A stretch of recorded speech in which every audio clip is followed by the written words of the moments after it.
नमस्कार, मैं शंभू कुमार सिंह और आप देख रहे हैं नेशनल दस्तक। इसीलिए बहुजन मीडिया की जरूरत है, क्योंकि ये खबर आपको कोई नहीं दिखाएगा। सोचिए, नीतीश कुमार और तेजस्वी यादव की टीम ने डिप्टी सीएम और सीएम ने एक बड़ा चैलेंज दिया है नरेंद्र मोदी को कि आप साबित कीजिए कि आप इस देश के बहुसंख्यक आबादी के हक में हैं, 85% के हक में हैं।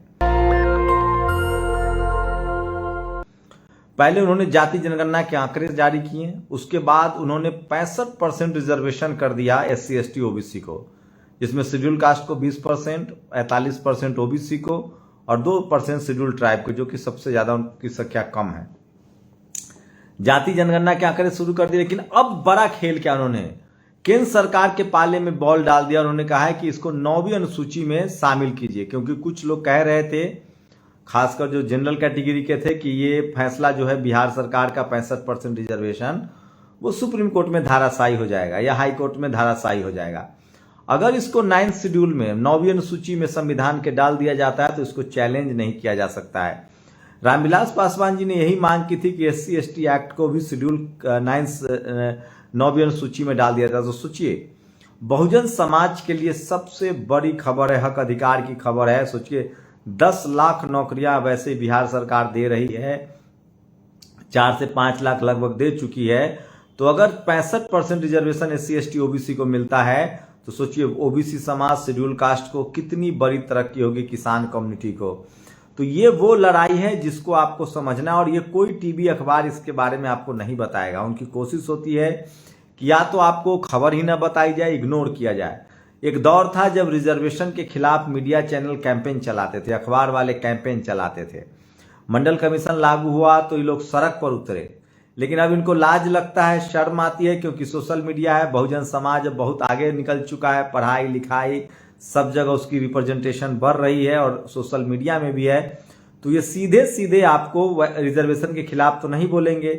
और सबसे बड़ी बात है कि अब सवर्ण गरीब भी इस रिजर्वेशन 10% ले रहा है, जिनकी संख्या 10% है। तो सोचिए, 10% आबादी को 10% रिजर्वेशन है, जबकि वहां गरीबी सिर्फ 25% है उस 10% में, जबकि एससी एसटी ओबीसी में 25% गरीबी है। तो ये सबसे बड़ी खबर है जो मैं आपको इस समय बता रहा हूं, और ये इस पर मैं लगातार नजर गड़ाए हुए हूं। रोज आपको वीडियो बताऊंगा कि क्या बीजेपी और कांग्रेस इस पर क्या कहती है। मैं फिर कह रहा हूं, जाति जनगणना, रिजर्वेशन, बैकलॉग, बहुजन समाज के हक अधिकार की बात, ये सबसे बड़ी खबर है। और इसलिए मैं कह रहा हूं कि आपको कांग्रेस बीजेपी बहकाएगी, पनौती, कोई कह रहा है कि पापी, ये सब मुद्दा नहीं है। धर्म के आधार पे वोट मुद्दा नहीं है। बहुजन समाज को अपने संवैधानिक अधिकार, नौकरी, पढ़ाई लिखाई, सेना की मजबूती, इन सब मुद्दों पर वोट करना चाहिए, क्योंकि ये आपके संवैधानिक अधिकारों के पक्ष में है। जो सबसे बड़ी खबर है वो मैं बता रहा हूं, इसलिए मैं कह रहा हूं कि सोशल जस्टिस बनाम मंडल बनाम कमंडल की लड़ाई होगी। और सोचिए, इस देश की जो मीडिया है, जिसके जो पत्रकार हैं वो आपको नहीं बताएंगे। दिलीप मंडल को आपको इस तरह की खबरों के लिए सोशल मीडिया पर फॉलो करना पड़ेगा। तो सबसे बड़ी खबर बता रहा हूं, बिहार सरकार ने बीजेपी को एक बार फिर से फंसा दिया है। सोचिए, सारे के सारे माइलस्टोन फैसले हो रहे हैं। जाति जनगणना हुआ, सोचिए 1932 के बाद जाति जनगणना नहीं हुआ था, 1932 के बाद जाति जनगणना हुआ, उसके आंकड़े जारी कर दिए गए, उसके आधार पर रिजर्वेशन बढ़ा दिया गया एससी एसटी ओबीसी का। उसके बाद उस रिजर्वेशन को सुरक्षित करने के लिए उसको 9वीं अनुसूची में डाला जा रहा है। उसको अब केंद्र सरकार के पाले में मोदी जी को देखना है कि वो इसको करते हैं कि नहीं करते हैं। नहीं करते हैं तो वो खुद एक्सपोज हो जाएंगे। तो ये सबसे बड़ी खबर है। लेकिन सोचिए, ये इस पर चुनाव होना चाहिए 2024 का, 5 राज्यों का चुनाव होना चाहिए। आपको नौकरी कैसे मिलेगी, बेरोजगारी कैसे दूर होगी, देश की सीमा कैसे सुरक्षित होगी, सेना के जीवन को और बेहतर कैसे बनाया जा सकता है, उनके आधुनिकीकरण कैसे किया जा सकता है। लेकिन इस देश में आपको धर्म के नाम पर राजनीति की जा रही है, और इसलिए मैं कह रहा हूं कि ये सब समझना पड़ेगा आपको। और अगर आप इन सब चीजों को नहीं समझेंगे तो देर हो जाएगी। मैं इसलिए कह रहा हूं, बहुजन समाज को लगातार सचेत रहना पड़ेगा, सजग रहना पड़ेगा, और आपको इन सब मुद्दों पर राजनीति करनी पड़ेगी। धर्म के नाम पर बीजेपी और कांग्रेस पिछले 75 सालों से राज करती आ रही। सोचिए, इस देश में बहुजन समाज को सबसे कम हक अधिकार कहां है? उन राज्यों में है जहां कांग्रेस बीजेपी की लगातार सरकार रही है। राजस्थान में 27% तक रिजर्वेशन नहीं है, मध्य प्रदेश में 27% रिजर्वेशन नहीं है। आपको बता दें कि छत्तीसगढ़ में 27% रिजर्वेशन नहीं है, आपको बता दें कि झारखंड में 27% रिजर्वेशन है। उन राज्यों में जहां सबसे ज्यादा बीजेपी कांग्रेस बीजेपी रही है वहां 27% रिजर्वेशन नहीं है। जहां बहुजनों की सरकार है, यूपी में 27% है, तमिलनाडु में तो 69% है। आपको बता दें बिहार में अब 75% टोटल है, इसमें 65% SC ST OBC को है। तो इसलिए जो मनुवादी मीडिया आपको कहता है कि इस देश में बिहार यूपी में जाति की राजनीति होती है, तमिलनाडु में पेरियार की राजनीति होती है, बिल्कुल बिहार यूपी में जाति के नाम पर वोट नहीं है, सोशल जस्टिस के नाम पर वोट है। बिहार यूपी में जाति के नाम पर वोट नहीं है, बिहार यूपी में सोशल जस्टिस की लड़ाई है। SC ST OBC मंडल बनाम कमंडल है, धर्म की राजनीति नहीं होती है वहां।